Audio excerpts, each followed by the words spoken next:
જય માતાજી, જય દ્વારકાધીશ. ગુડ મોર્નિંગ બધાને. આજે તમને દેખાડીશું કે આપણી ટીમ બીમાર પડી ગઈ. આ આપણી ધણી છે, આ છે ટીનું પડી ગઈ છે બીમાર. ટીનું શું થાય? ટીનું શું થાય તને?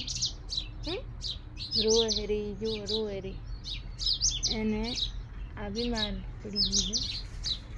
એને કાલ તડકો વાહમાં લાગી ગયો. તડકો, હવે તમે એવું ના કહેતા કે એને તડકો કેમ લાગે. પશુ તો તડકો જોવે, તડકો તો એને વાહમાં ક્યાંથી લાગે. પણ આને તડકો પહેલો છે, એટલે પહેલો ઉનાળો છે, એટલે એને તડકો વાહમાં લાગી ગયો. કાલે અહીંયા થોડી વાર તડકે રહી ગઈ એટલે એને આમ કહેવાય ને કે ખાંસી, આમ આપણે ઉધરસ લઈએ એવી રીતના એને ત્રાસ થઈ ગઈ. એટલે એ હાવ ઉદાસ છે. જો કેમ હાવ ઉદાસ છે. ને બીમાર ક્યાંથી ઢોરું આપણને દેખાય ખબર છે? તમારે ઢોરું બીમાર હોય ને તો એના ફણ રહે ને આ બધા હુકા હોય. આમ જેવો આ હુકા હોય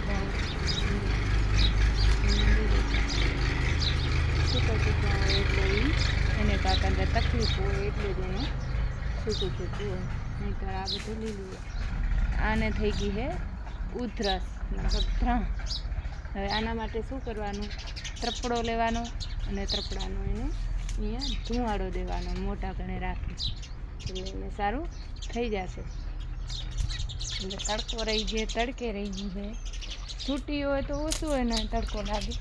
તો આમ જો આ એમની માં, એની માને આમ જો એકદમ ઓલા ફોણા છે. ટીનોને આપણે તડકે રહી ગઈ છે એટલે હવે એને આપણે દેશું ત્રપડાનો ધુવાડો. ત્રપડાનો ધુવાડો 1 કે 2 વખત દેશું એટલે એને સારું થઈ જશે. આપણે કરી નાખીએ વાસીને.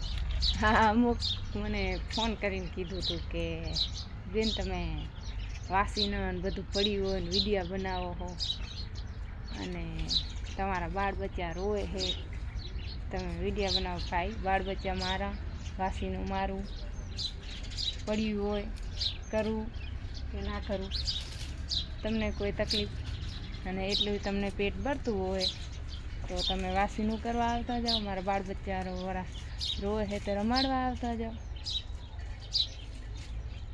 બધા માટે નથી, એક માટે છે. મને એક ફોન કરીને પર્સન કીધું ને એટલે. બાકી તો ઘરનું કામ આપણે થઈ ગયું છે કમ્પ્લેટ બધું. આટલું વાસીનું રહું છે. એમ ટીનું આપણે બીમાર પડી ગઈ છે એટલે જો ઉદાસ, હાવ ઉદાસ છે. નથી ખાવાનું ખાતી. એને આપણે ત્રપડાનો ધુવાડો દેશું એટલે સારું થઈ જશે.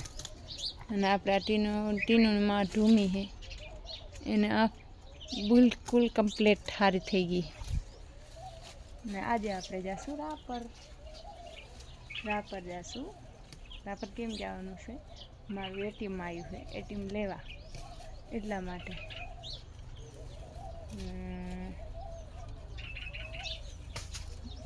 બધાને જય માતાજી. અહીંયા કરીએ આપણે